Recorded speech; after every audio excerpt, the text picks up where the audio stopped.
par rapport à ce thème? Merci Sambou. Je crois que le thème, il est pertinent, très pertinent aussi bien dans sa forme que dans son fond. Vous n'êtes pas sans ignorer que l'armée donc est quand même un pion essentiel donc, de la nation sénégalaise. C'est par essence le symbole de l'unité et de la cohésion nationale. Dans l'armée, toutes les régions, toutes les contrées sont représentées. Pour revenir sur le thème exactement, je pense que nos actions dans le domaine de l'éducation, dans le domaine de la santé, dans le domaine du désenclavement et de la mobilité des populations et notre cohabitation harmonieuse, quotidienne avec les populations, je veux dire de nos forces déployées sur le terrain, montre que pour tous les jours, nous sommes donc plus ou moins dans ce thème-là. Parce que par essence, par nos actions de sécurité que nous menons et par le soutien et tout ce que nous partageons avec les populations, je pense que l'armée, en fait, est effectivement parfaitement en phase avec le thème qui a été choisi cette année.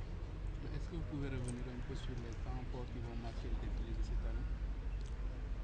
C'est un défilé qui va quand même, en tout cas, prendre un peu plus d'ampleur. Il y a quelques touches nouvelles qui sont apportées. Depuis quelques années, il n'y a pas eu de défilé motorisé à Ziguinchor. Cette année, il y aura un défilé motorisé. Nous avons également tenu à ce que l'enseignement supérieur y participe. L'année dernière, ils étaient là, mais le nombre va augmenter. L'université Hassan Sek, l'ICAO, l'ISM. Et donc, ça commence de la case des tout petits jusqu'au niveau de l'enseignement supérieur. Et il y a également les mouvements de jeunesse donc, qui seront également représentés. Donc, grosso modo. Également les pays de l'étranger. Voilà, ça c'est une tradition donc bien établie que je n'ai fait que perpétuer.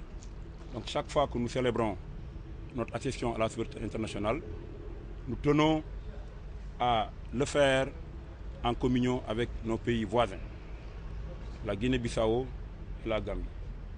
Donc ils ont été officiellement invités à venir partager avec nous ces moments forts de notre nation. Ils ont accepté donc à venir honorer cette invitation. Je pense que sur ce plan-là, il n'y a pas de souci à se faire. Nous sommes donc disposés à les recevoir les règles de la teranga sénégalaise et la fraternité d'armes qui nous unit.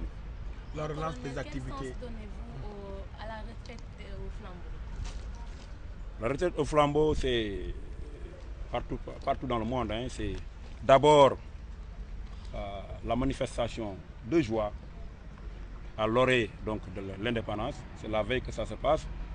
Donc c'est pour en tout cas exprimer donc la joie et faire passer le message entre parenthèses de la liberté retrouvée.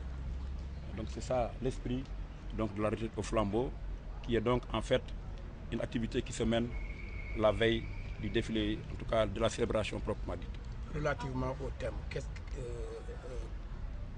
que va être justement la contribution de l'armée au niveau de la région dans la relance des activités économiques et sociales en Casamance?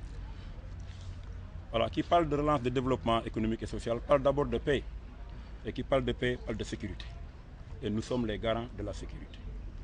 Je pense que sur ce plan, vous avez dû constater qu'il y a une évolution notoire donc, au plan sécuritaire, aussi bien à Ziguinchor que dans les coins les plus reculés de la région.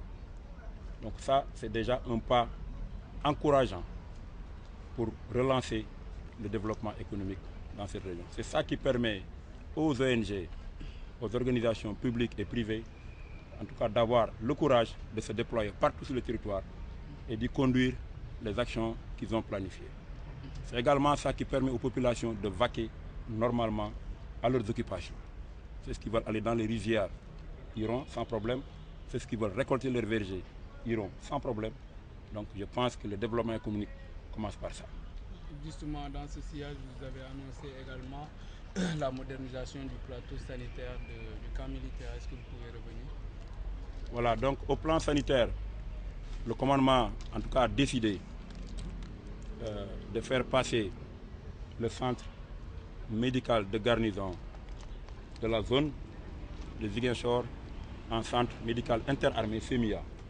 Donc avec donc le relèvement significatif du plateau technique donc de cette structure sanitaire qui permettra donc d'assurer une meilleure prise en charge non seulement des militaires qui représentent peut-être 10% des patients, mais également de la population civile locale qui représente près de 90% des patients et des visiteurs donc, de cet établissement.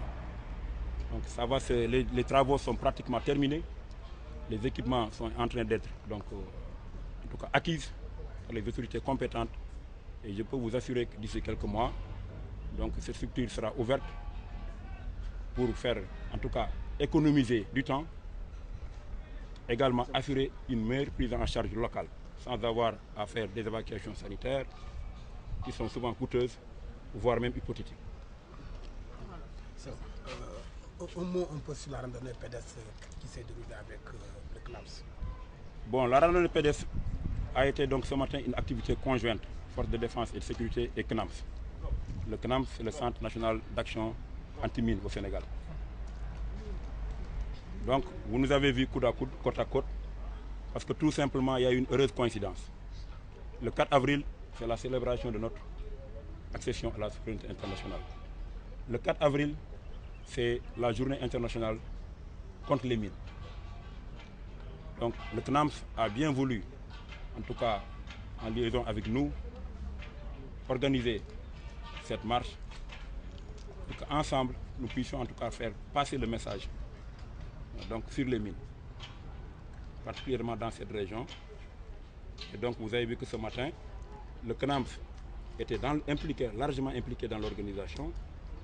Ils ont eu à mobiliser les établissements scolaires, les organisations de jeunesse, les populations des quartiers environnants et même toute la ville, je dirais. Nous aussi, de notre côté, nous avons eu donc à mobiliser les forces de défense et de sécurité, armée, gendarmerie, police, douane, eaux et forêt.